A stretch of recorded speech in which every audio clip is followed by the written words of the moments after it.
এই যে প্রথমে আছে হচ্ছে আপনার দেখাই পেঁপে পাতা। ঠিক আছে, এটা যে সুপার ফুড মানুষের জন্য এবং খরগোশের জন্য। এমনি আছে, ওদেরকে খাবেন, ওদেরও হাড় মজবুত হবে ক্যালসিয়ামের কারণে। 1-2 দিন এটা খাওয়ায় আপনি খরগোশে রাখতে পারেন, খরগোশের কোনো সমস্যা হবে না। ঠিক আছে, এটা তাদের জন্য আরো বেশি ভালো হবে। এতে আপনার যে খরগোশের দাঁত বড় হয়ে যায়।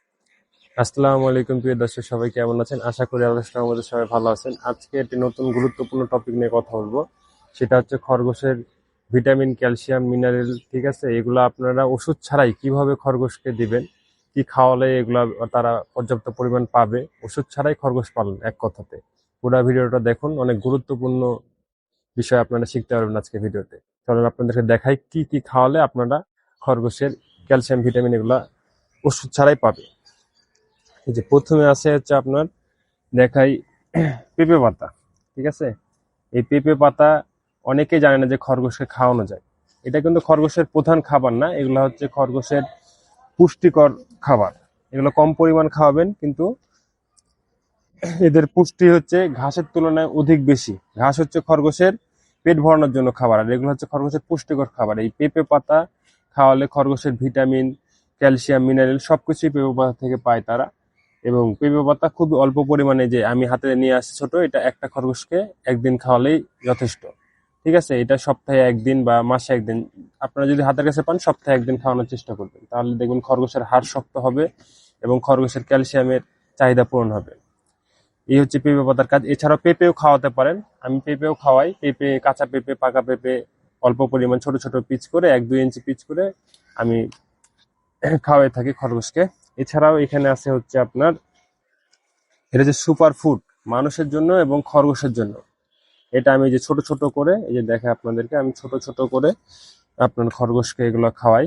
এই যে এইভাবে করে নিয়ে বাটির ভিতরে দিয়ে দিই। এই সাজেনা পাতা খরগোশের জন্য অত্যন্ত গুরুত্বপূর্ণ একটা খাবার, আর এটা সহজলভ্য। এটা আশা করি সবাই আপনারা হাতের কাছে পেয়ে যাবেন সাজেনা পাতাটা। এই সাজেনা পাতা খরগোশকে খাওয়ালে খরগোশের মেন হচ্ছে এটাতে ক্যালসিয়াম, এতে ভরপুর ক্যালসিয়াম থাকে। আপনারা যখন খরগোশ বাচ্চা দিবে, তখন চেষ্টা করবেন যে 1-2 দিন পর পর ওর মা খরগোশটাকে 1-2 দিন পর পর এটা খাওয়ালে পর্যাপ্ত পরিমাণ দুধ পাবে। এটা বাচ্চাদের জন্য উপকার হয়, বাচ্চা খরগোশের জন্য। মানে বাচ্চা খরগোশ খাবেন, মাকে খাওয়াবেন, তাহলেই বাচ্চার জন্য উপকার এবং মায়ের জন্য উপকার। ক্যালসিয়াম এটা আবার অন্য যে যার মা বা খরগোশ ছাড়াও যেগুলো খরগোশ এমনি আছে, ওদেরকে খাওয়াবেন, ওদেরও হাড় মজবুত হবে ক্যালসিয়ামের কারণে। এছাড়াও এটা আপনার পেটের ভিতরে আপনার ধরেন হজম শক্তি বাড়ায়। এছাড়া অনেক অনেক অনেক গুণ আছে এটার। এরপরে আপনাকে দেখায় হচ্ছে আমি কলা পাতা। এবার কলা পাতা হচ্ছে আপনারা যদি ঘাস না পান, ঠিক আছে, 1-2 দিন কলা পাতা খাওয়াই রাখতে পারেন। প্রচুর পরিমাণ কলা পাতাতে প্রচুর পরিমাণ ফাইবার আছে। ঠিক আছে, এই যে ঘাস খাওয়াই আমরা ফাইবারের জন্য, কিন্তু এটাতে যে এতটুকুটাতে যে পরিমাণ ফাইবার আছে, আপনাকে ধরেন 1 কেজি ঘাস এতগুলো হবে, ওটাতে ওই পরিমাণ আছে। এর জন্য এটা কম পরিমাণ খাওয়াতে হবে, আর এটা রেগুলার খাবার না।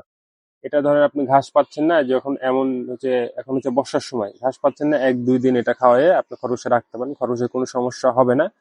কিন্তু আপনার খরগোশ যদি এগুলো না খেয়ে অভ্যস্ত না হয়ে থাকে, তাহলে তাদেরকে অল্প আরো কম পরিমাণ দিতে হবে।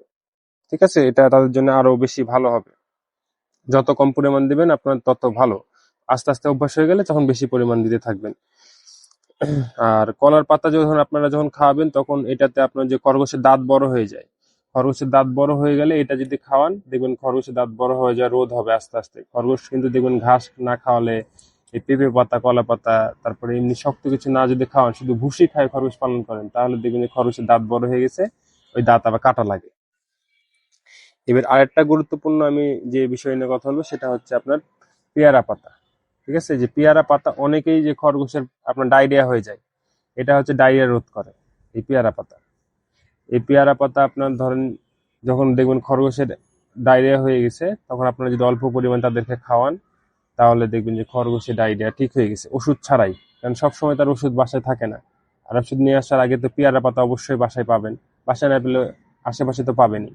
এটা খাওয়ালে দেখবেন খরগোশের ডায়রিয়া আস্তে আস্তে আল্লাহর রহমতে ঠিক হয়ে যাবে।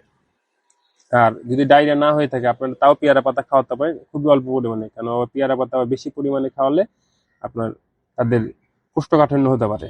ঠিক আছে, যেহেতু এটা ডায়রিয়া রোধক। আর এটা যখন অল্প পরিমাণে খাওয়াবেন, খরগোশের পেট ফাঁপা রোগ হয়, গ্যাস হয়ে যায়, পেয়ারা পাতা খাওয়ালে গ্যাস ট্যাস এগুলা সবকিছু আল্লাহর রহমতে ঠিক হয়ে যায়। ঠিক আছে, এর জন্য আপনারা পেয়ারা পাতা খাওয়াতে পারেন। আর আমার কাছে আরেকটা পাতা নাই, সেটা হচ্ছে তুলসীর পাতা। এটা আপনাদেরকে দেখাতে পারছি না, সবাই চিনেন আশা করি। তো তুলসীর পাতা আপনারা খরগোশে যখন ঠান্ডা লাগবে, এটা সবাই জানেন, মানুষের ঠান্ডা লাগলেও খাওয়াতে পারবেন, খরগোশের ঠান্ডা লাগলেও খাওয়াতে পারবেন। খরগোশ যখন ধরেন হালকা ঠান্ডা লাগছে, হাঁচি কাশি দিচ্ছে, তখন আপনারা ওকে তুলসী পাতা খাওয়াবেন। তুলসী পাতা 4-5টা পাতা যদি তাদেরকে খাওয়াই দেন, দেখবেন ঠান্ডা লাগা শুরু করছে, তখন ওই পাতা খাওয়ালে ঠিক হয়ে যাবে। তো এইসব জিনিসগুলা যেগুলো দেখালাম, এগুলা যখন আপনারা সব আপনার পরিমাণ মতো খরগোশকে যদি খাওয়ান, এগুলো কিন্তু বেশি পরিমাণে না, এগুলো খরগোশের প্রধান খাবার না, এগুলো হচ্ছে খরগোশের পুষ্টিকর খাবার। ঠিক আছে, এগুলো আমি খরগোশের জন্য আমার বাসার আশেপাশ থেকে ম্যানেজ করে প্রতি সপ্তাহে অল্প অল্প করে আমি খাওয়াই। হ্যাঁ, আরেকটা পাতার কথা বলতে ভুলে গেছি, ওটা হচ্ছে নিম পাতা। নিম পাতাটা খরগোশ একটু খাইতে কম চাই, তাও আপনি 1-2টা পিস দিলে খেয়ে নেবেন। ওটা তো কৃমিনাশক। কৃমিনাশক, তারপরে খরগোশের মাইটস হয়। ঠিক আছে, ওই যে মাইটসে হবে না, ওটা যদি খাওয়ান রেগুলার, কিন্তু ওটা একটু খাই কম খরগোশ। আর যেগুলো যেগুলো দেখালাম, এগুলো খরগোশের যত দিবেন তত খাবে, কিন্তু কম খাওয়াতে হবে। ঠিক আছে, তো এই ছিল আপনার খরগোশকে কি খাওয়ালে আপনার ওষুধ লাগবে না অন্তত, এগুলা খাওয়ালে, বুঝছেন? এগুলা যদি আপনারা খরগোশে খাওয়ান, আপনাদের খরগোশের ওষুধ লাগবে না, ওষুধ ছাড়াই খরগোশ পালন করতে পারবেন। আমি যেগুলো খাওয়াই, এগুলো খাওয়ালে আপনার ওষুধ ছাড়াই খরগোশ পালন করা যায়। কিন্তু আমি যেহেতু আপনার বাচ্চা কাচ্চা করি, খামার আছে আমার, আমি রেগুলার বাচ্চা কাচ্চা করার কারণে আমি ওষুধ দিই। আর আপনারা যদি ধরেন মাসে 2বার বাচ্চা করেন, তাহলে এইগুলো খাওয়ালেই খরগোশের চাহিদা পূরণ হয়ে যায় পুষ্টির। ওষুধ খাওয়াতে হয় না। তো সবাই ভালো থাকবেন আশা করি। আল্লাহ হাফিজ।